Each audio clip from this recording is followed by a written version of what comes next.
Thank you very much. AICC के हमारे secretary in charge Manik Rao Thackeray ji, Telangana के युवा मेरे साथी दोस्त रेवंत रेड्डी जी, तेलंगाना के छोटा विधायक दल है सीएलपी के नेता बाटली मल्लू जी, हमारे पूर्व में कांग्रेस के अध्यक्ष उत्तम रेड्डी जी, वेंकट रेड्डी जी एमपी, जीवन Reddy ji MLC, Hanumant Rao ji x-PCC president. ये हमारे हिमाचल में जब हम युवा कांग्रेस में थे हनुमंत राव जी इंचार्ज भी थे। हमारे के राजू जी, श्रीरन बाबू जी, नदीम जावेद जो एआईसीसी के सेक्रेटरी है, रोहित चौधरी जी एआईसीसी के सेक्रेटरी है, वामशी रेड्डी जी एआईसीसी के सेक्रेटरी है, Sampath Kumar ji, Mahesh Goud former NSO president, जब हम एनएसओ के प्रेसिडेंट थे गौड़ साहब हमारे साथ प्रेसिडेंट थे, अंजुम यादव जी, मधुसूदन रेड्डी जी और जलटला टाउन अनुरुद्ध रेड्डी जी इंचार्ज जलटला टाउन। नमस्कारम।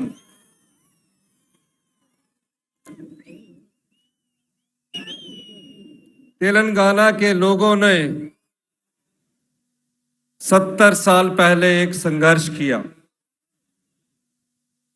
70 साल की लंबी लड़ाई। जब आपके बुजुर्ग लड़ रहे थे, आपने कभी जीवन में ये कल्पना भी नहीं की होगी कि हमारा एक अलग राज्य का अस्तित्व में होगा। तकरीबन 1500 लोगों ने तेलंगाना को अलग राज्य बनाने के लिए अपना बलिदान दिया। संघर्ष करते करते जब 2014 आया, यहाँ के 13 एमपी और तेलंगाना के लोगों ने श्रीमती सोनिया गांधी जी से अनुरोध किया।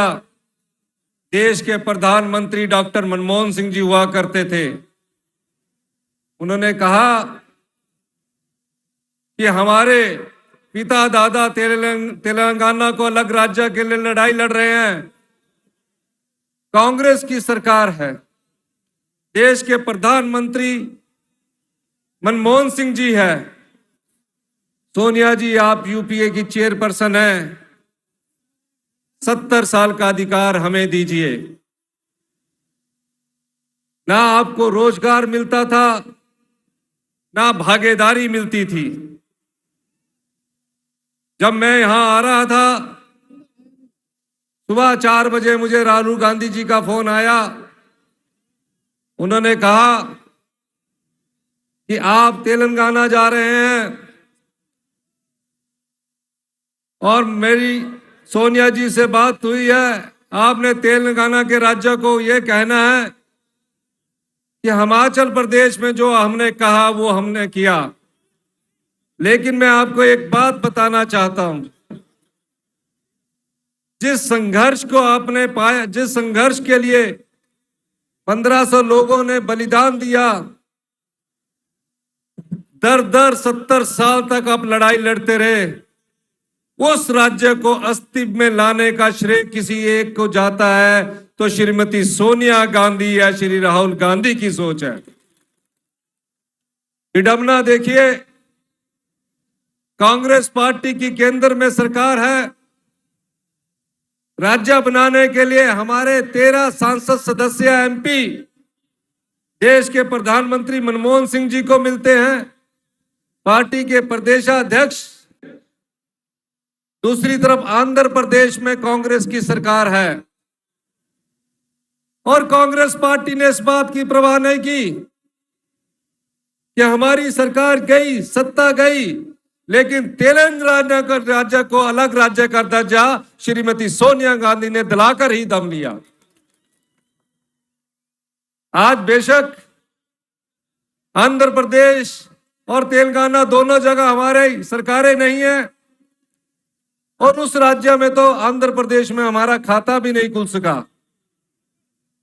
यहां भी हम बहुत कम संख्या में रह गए हैं। अगर हमको सत्ता में ही रहना होता तो हम आंध्र प्रदेश के कभी दो टुकड़े नहीं करते, लेकिन कांग्रेस ने आप लोगों को, तेलंगाना राज्य की माताओं की, बहनों की, युवाओं की आवाज को सुना और एक अलग राज्य 2014 में सत्ता में आया। 9 महीने की सरकार, 9 साल की सरकार यहां बने हुए हो गए हैं, और तकरीबन हर कोई आदमी एक सवाल पूछता है जिसके लिए आप लोगों ने संघर्ष किया।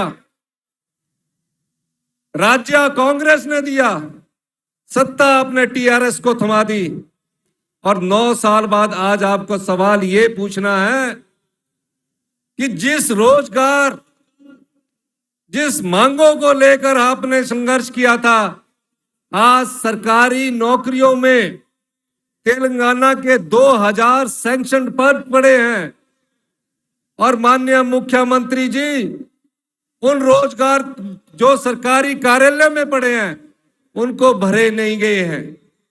आप युवाओं को उनके अधिकारों से वंचित रखा जा रहा है। 9 साल बाद जब अगला चुनाव 5 महीने बाद होगा, आप उनसे पूछिए, क्या आप सिर्फ सत्ता में आने के लिए तेलंगाना को अलग राज्य बनाने की बात करते थे, या युवाओं को रोजगार देने के लिए अलग राज्य बनाने की बात करते थे? मुझे पता लगा सचिवालय से सरकार नहीं चल रही है। ये लोकतंत्र की विडंबना है कि कैबिनेट की मीटिंग तक नहीं होती है, समाज के अंतिम व्यक्ति तक पहुंचने की कोशिश नहीं होती है। हम सब लोग एक आम परिवार से आकर राजनीति करते हैं। जो आम परिवार से आया हुआ व्यक्ति हो, उसके मन में दर्द होता है। आज बेरोजगारी आसमान छू रही है, रोजगार के लिए कोई दफ्तर आपके पास नहीं है, लेकिन इस सरकार की कैबिनेट मीटिंग नहीं होती है। किस प्रकार फैसले लिए जाने हैं, उस दृष्टिकोण से आपकी आवाज को सुना नहीं जाता। हम हिमाचल में आए, हमने लोगों से कहा हम घोषणा पत्र तो बनाते हैं, लेकिन हम हिमाचल के लोगों को रोजगार की गारंटी के साथ हम आए। हमने कहा जितने भी सरकारी कर्मचारी हैं, अधिकारी है, जो भी तेलंगाना में सरकारी कर्मचारी है या अधिकारी है, जिसने तेलंगाना के संघर्ष की लड़ाई लड़ी, जिसने विकास की गाथा तेलंगाना की लिखी, वो 30 साल मेहनत करता है, सुबह 10 बजे कार्यालय में आता है, विकास के लिए अपनी कलम से सड़क का, स्कूल का 5 बजे तक कार्य करता है। हमने उन 1,36,000 को हिमाचल में सामाजिक दृष्टिकोण अपनाते हुए और मानवीय दृष्टिकोण अपनाते हुए उन्हें ओल्ड पेंशन स्कीम के तहत लाया। मैं अभी रेवंत रेड्डी जी से बात कर रहा था, मल्लू जी से बात कर रहा था। मैंने कहा, दोनों ने हमें कहा, और हमारे इंचार्ज मानिकराव ठाकरे जी ने कहा कि सरकारी कर्मचारी जो अधिकारी होते हैं, अगर वो होते हैं तभी तो विकास होता है। जब वो रिटायर हो जाएंगे तब उन्हें क्या मिलना चाहिए? इकट्ठा पैसा खर्च हो जाता है।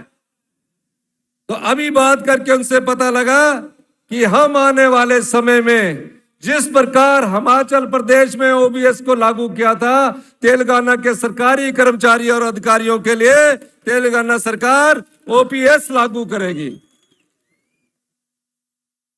ये कमिटमेंट है। आज के 2 दिन बाद हमारी आभार रैली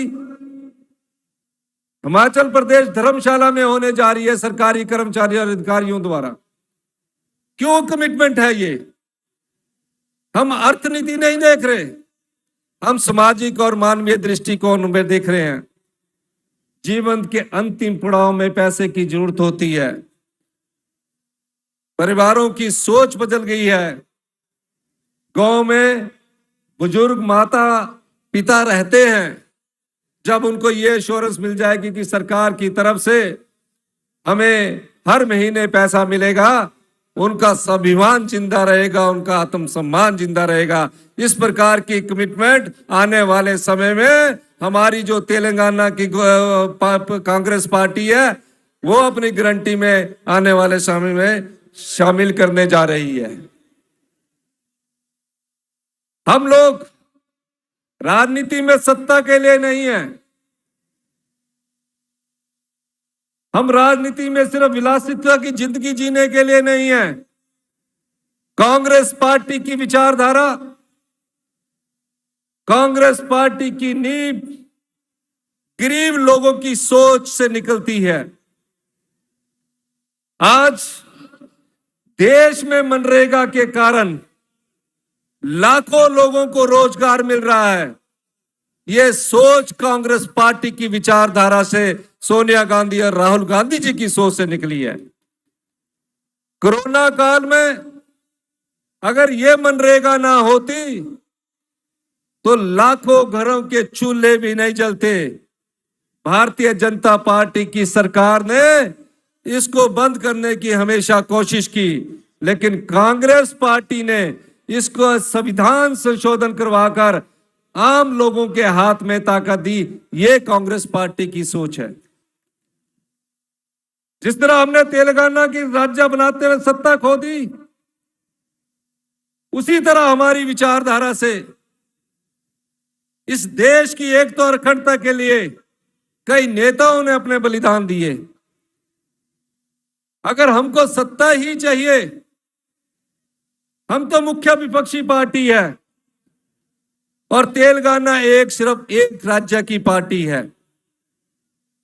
हम सत्ता में भी ना हो तभी पूरे हिंदुस्तान में हम मुख्य विपक्षी के पार्टी के तौर पर सबसे बड़ी पार्टी है।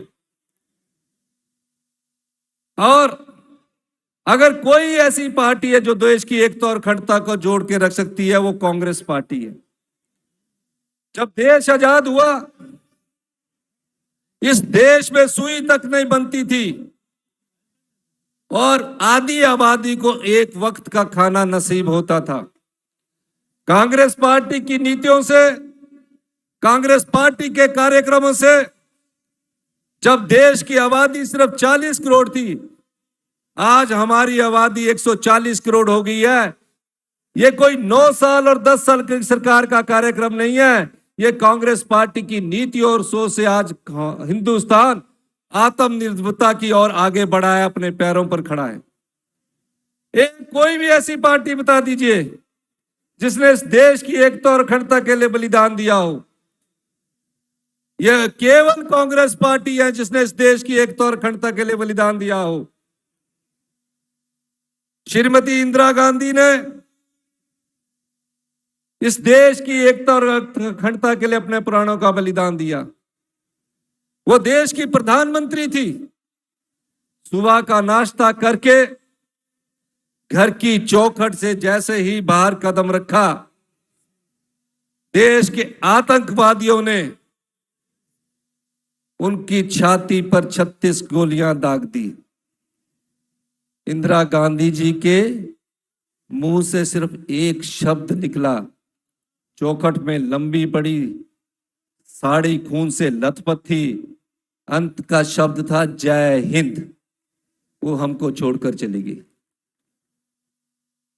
राजीव गांधी जी राजनीति में नहीं आना चाहते थे, पायलट थे। कांग्रेस जनों ने मांग की, ये पता भी नहीं था उनको कि देश के प्रधानमंत्री बनने के 5 साल बाद देश विरोधी आतंकवादी उन्हें बम से उड़ा देंगे। अभी मां की चिता ठंडी भी नहीं हुई थी, राजीव गांधी को आतंकवादियों ने बम से उड़ा दिया। सिर कहीं और गिरा, धड़ कहीं और गिरा। एक ही परिवार ने 2 प्रधानमंत्री को खो दिया। 2 प्रधानमंत्री, किसी विश्व में ऐसा उदाहरण नहीं मिलता कि एक ही पार्टी के 2 प्रधानमंत्री, एक ही परिवार के 2 प्रधानमंत्रियों को इस पार्टी ने खो दिया। राहुल गांधी जी उस सोच के लिए भारत जोड़ो यात्रा में निकले, वो देश के प्रधानमंत्री के लिए नहीं निकले। उन्होंने कहा कांग्रेस एक ऐसी विचारधारा है, इस समय देश में अराजकता का माहौल है, भाई बहन में दूरियां बढ़ रही है, इस देश की एकता और अखंडता के लिए मुझे कन्याकुमारी से कश्मीर तक की यात्रा करनी चाहिए। ये विचार कांग्रेस पार्टी से निकलते हैं। अगर देश का प्रधानमंत्री श्रीमती सोनिया गांधी जी को ही बनना था तो 2004 में उनके सामने सभी राजनीतिक दल, उसमें टीआरएस भी शामिल थे कि आप देश के प्रधानमंत्री बनिए, लेकिन श्रीमती सोनिया गांधी ने देश के प्रधानमंत्री की कुर्सी को अभी त्याग कर दिया। तो ये कांग्रेस पार्टी है जो देश की एकता और अखंडता के लिए अपना बलिदान देती है। इसलिए मैं आज आपके सामने ये कहने आया हूं, कांग्रेस पार्टी जो आपसे वादा करेगी, जो गारंटियां आपको देगी, वो निश्चित तौर पर उसको हम पूरा करेंगे, हमारी सरकार पूरा करेगी, हमारे नेतृत्व हमारा पूरा करेंगे। मैं जानता हूं यहां कांग्रेस पार्टी के दोनों नेता, चाहे मल्लू जी है चाहे रेवंत रेड्डी जी है, संघर्ष कर रहे हैं। ये संघर्ष सत्ता के लिए नहीं कर रहे हैं। ये नहीं कह रहे कि हम सत्ता के लिए संघर्ष कर रहे हैं, ये कह रहे हैं कि हमें एक मौका दीजिए, हम व्यवस्था परिवर्तन के लिए आए हैं, गरीब की सोच को आगे बढ़ाने के लिए आए हैं। अंत में जो हमारी शेट्टी जी की 800 किलोमीटर की पद यात्रा हुई है, भट्टी जी की, उनको बहुत बहुत बधाई देता हूं। आने वाले समय में हमारे रेवंत रेड्डी जी जो और शेट्टी जी और जो नेता बैठे हैं, इनके मन में आपके लिए दर्द है। तपती गर्मी में पद यात्रा की जा रही है, ये संघर्ष है, क्योंकि ये सेवा की राजनीति में विश्वास करते हैं और व्यवस्था परिवर्तन में विश्वास करते हैं। इन्हीं शब्दों के साथ एक बार मैं फिर से तेलंगाना की जनता का बहुत बहुत धन्यवाद करता हूं। हमने आपको राज्य दिया है, हमने सत्ता कभी